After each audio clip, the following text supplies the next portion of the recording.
નમસ્કાર મિત્રો, સ્વાગત છે તમારું આપણી આ યુટ્યુબ ચેનલમાં।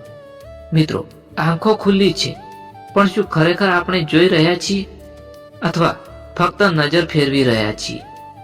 મન વિચારે છે, પણ શું તે ખરેખર સાચું સમજે છે? અને આત્મા જે સતત અંદર હાજર છે, શું આપણે ક્યારેય એને સાંભળીએ છીએ? માણસનું જીવન બહારથી બહુ સરળ લાગે છે મિત્રો, પણ અંદરથી એ અતિ જટિલ છે। બહાર જે દેખાય છે એ હંમેશા સાચું નથી હોતું, અને અંદર જે ચાલે છે એ મોટા ભાગે કોઈને દેખાતું નથી। આંખો દુનિયાને જુએ છે, પણ મન એ દ્રશ્યોને અર્થ આપે છે, અને આત્મા એ બધાની સાક્ષી બનીને શાંત બેસી રહે છે। પરંતુ દુઃખ ત્યારે શરૂ થાય છે મિત્રો, જ્યારે મન પોતાને માલિક માનવા લાગે છે અને આત્માને ભૂલાવી દે છે। આંખો જે જુએ છે એ હકીકત નથી, એ માત્ર દ્રશ્ય છે। એક જ દ્રશ્યને બે લોકો જુએ તો બે અલગ અલગ અર્થ નીકળે છે। એટલે સમસ્યા આંખોમાં નથી, સમસ્યા મનમાં છે। મન જે રીતે અર્થ કરે છે એ રીતે જ માણસ હસે છે, રડે છે, ડરે છે, લાલચ કરે છે। મન જો કહે કે આ મને જોઈએ છે, તો આખું જીવન એની પાછળ દોડે છે। મન જો કહે કે આથી ડર, આનાથી તું ડર, તો માણસ જીવનભર ભયમાં જીવે છે। આત્મા ક્યારેય કહેતી નથી મને જોઈએ છે, આ જોઈએ છે, તે જોઈએ છે। આત્મા ક્યારેય ડરતી નથી, આત્મા ક્યારેય તુલના કરતી નથી। આત્મા તો માત્ર જાણે છે કે બધું આવે છે અને જાય છે, દુઃખ આવે છે, સુખ આવે છે, અપમાન આવે છે, સન્માન આવે છે, પણ આત્મા અડગ રહે છે। પરંતુ માણસ આત્મામાં નથી જીવતો, માણસ મનમાં જીવે છે। મનનો સ્વભાવ ભટકવું છે મિત્રો। ગઈકાલે જે થયું એ છોડતું નથી, અને આવતીકાલે જે થશે એની ચિંતા કરે છે। આજનો ક્ષણ મનને રસમાં નથી। મન હંમેશા કહે છે કે હજી થોડું વધુ જોઈએ છે, હજી અહીં પહોંચવું છે, હજી કોઈને જવાબ આપવો છે। આ હજી ક્યારેય પૂરું થતું નથી મિત્રો, અને આ અધૂરાપણું જ માણસને થાકવી નાખે છે। શ્રી કૃષ્ણ આ વાત બહુ શાંતિથી સમજાવે છે મિત્રો। એ કહે છે કે મન તમારો મિત્ર પણ બની શકે છે અને શત્રુ પણ બની શકે છે। જે મન પર કાબુ તું રાખે છે એ તને ઉપર ઉઠાવે છે, અને જે મન તને કાબુમાં રાખે છે એ તને નીચે ખેંચી લે છે। મનને દબાવવાનું નથી મિત્રો, મનને મારવાનું નથી, મનથી ભાગવાનું નથી, પણ મનને સમજવાનું છે। મનને સમજવા માટે સૌથી પહેલું કામ છે જોવું। કોઈ વિરોધ વગર, કોઈ નિર્ણય વગર, ફક્ત જોવું। જ્યારે તને ગુસ્સો આવે ત્યારે ગુસ્સાને દબાવશો નહીં, અને ગુસ્સામાં વહી પણ ન જશો। ફક્ત જો હમણાં મારી અંદર ગુસ્સો છે, બસ એટલું જ। આ જોવાનું શરૂ થાય છે ત્યારે આત્મા આગળ આવવા લાગે છે। આત્મા કોઈ અલગ વસ્તુ નથી મિત્રો, આત્મા એટલે તારી સાચી હાજરી। જ્યારે તું સંપૂર્ણ શાંત હોય છે, કોઈ વિચાર નથી, કોઈ માંગ નથી, કોઈ ફરિયાદ નથી, એક ક્ષણમાં તું આત્મા બની જાય છે। પરંતુ એવી ક્ષણો બહુ ઓછી આવે છે, કારણ કે મન સતત અવાજ કરે છે। મનનો અવાજ ઊંચો છે, આત્માનો અવાજ બહુ નરમ છે। ચીસમાં ગીત સંભળાતું નથી મિત્રો। આંખો જો સતત બહાર દોડતી રહે તો મન પણ બહાર જ દોડતું રહે છે। એટલે આધ્યાત્મિક જીવનની શરૂઆત આંખોથી થાય છે મિત્રો।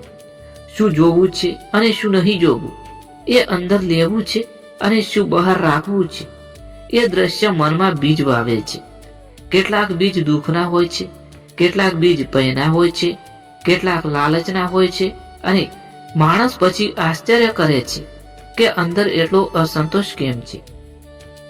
શ્રી કૃષ્ણ કહે છે કે સંયમ એટલે બંધન નથી, સંયમ એટલે સ્વતંત્રતા। જે માણસ પોતાની આંખોને, પોતાની ઇન્દ્રિયોને થોડી શાંતિ આપે છે, એ માણસ પોતાના મનને શાંતિ આપે છે, અને જે મન શાંત થાય છે એ આત્માને અનુભવવા લાગે છે। જ્ઞાન વિશે માણસ બહુ ગેરસમજ છે મિત્રો। માણસ માને છે કે વધારે જાણવું એટલે વધારે જ્ઞાની થવું, પણ ઘણા વખત વધારે જાણવું એટલે વધારે ગૂંચવાવું. સાચું જ્ઞાન એ નથી જે શબ્દોમાં સમાય. સાચું જ્ઞાન એ છે જે જીવનમાં ઉતરે, જે જ્ઞાન તને નમ્ર બનાવે, જે જ્ઞાન તને શાંત બનાવે, જે જ્ઞાન તને કરુણાશીલ બનાવે. એ જ્ઞાન આત્માને નજીક છે. બાકીનું જ્ઞાન મનની રમત છે. મિત્રો, શ્રી કૃષ્ણ કોઈ નવી ફિલોસોફી આપતા નથી. એ તને તારી જાત તરફ પાછો ફેરવે છે અને કહે છે કે તું શરીર નથી, તું મન નથી, તું ભૂમિકા નથી, તું એ છે જે બધું જોઈ રહ્યો છે. જ્યારે માણસ આ સમજવા લાગે છે ત્યારે જીવનનું વજન હળવું થવા લાગે છે. કારણ કે પછી અપમાન વ્યક્તિગત રહેતું નથી, દુઃખ શાશ્વત રહેતું નથી અને સુખનો અહંકાર પણ નથી રહેતો. આધ્યાત્મિક પ્રેરણા કોઈ બહારથી આવતો ચમત્કાર નથી મિત્રો, એ અંદરથી થતો ઉજાગર છે. જ્યારે માણસ સ્વીકારે છે કે હું કમજોર છું, ત્યારે એ મજબૂત થવાની શરૂઆત કરે છે. જ્યારે માણસ સ્વીકારે છે કે મને બધું નથી આવડતું, ત્યારે એ સાચું શીખવા લાગે છે. અહંકાર તૂટે છે ત્યારે જ આત્મા દેખાય છે. જીવનમાં દુઃખ આવવું કોઈ ભૂલ નથી મિત્રો, દુઃખથી ભાગવું એ ભૂલ છે. દુઃખ માણસને તોડવા નથી આવતું, દુઃખ માણસને ઊંડું બનાવવા આવે છે. પરંતુ મન દુઃખને શત્રુ માને છે, આત્મા દુઃખને શિક્ષક માને છે. શ્રી કૃષ્ણ કહે છે કે તું દુઃખમાં પણ સમત્વ રાખ, કારણ કે સમત્વ જ યોગ છે.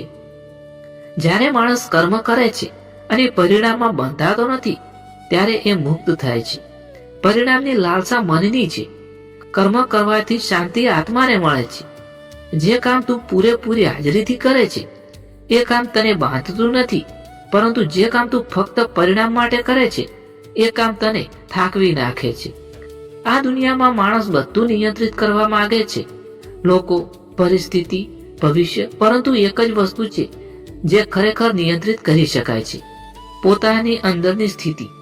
બહાર બધું અનિશ્ચિત છે, અંદર શાંતિ શક્ય છે, પણ માણસ બહારની અનિશ્ચિતતા સાથે લડવામાં આખું જીવન વેડફી નાખે છે. આત્મા કોઈ દૂરની વસ્તુ નથી. આત્મા તારા શ્વાસમાં છે, તારી શાંતિમાં છે, તારી સચ્ચાઈમાં છે. જ્યારે તું ખોટું બોલતો નથી ત્યારે આત્મા ખુશ થાય છે. જ્યારે તું કોઈને દુઃખ આપતો નથી ત્યારે આત્મા મજબૂત થાય છે. જ્યારે તું પોતાને દગો આપતો નથી ત્યારે આત્મા પ્રકાશમય થાય છે. શ્રી કૃષ્ણ કહે છે કે તું જે છે એ સ્વીકાર, ન ભાગ, ન છુપાવ, ન નાટક કર. જે સ્વીકાર કરે છે એ બદલાય છે, જે લડે છે એ થાકી જાય છે. જીવન લડાઈ નથી, જીવન યાત્રા છે, અને યાત્રામાં થાક આવશે, રસ્તા બદલાશે, અંધકાર આવશે, પણ અંદર દીવો બળતો રહેશે તો રસ્તો મળી જશે. આ વાણીનો અર્થ એ નથી કે તું સંસાર છોડી દે. અર્થ એ છે કે સંસાર વચ્ચે રહીને આત્માને ભૂલી જતો નહીં.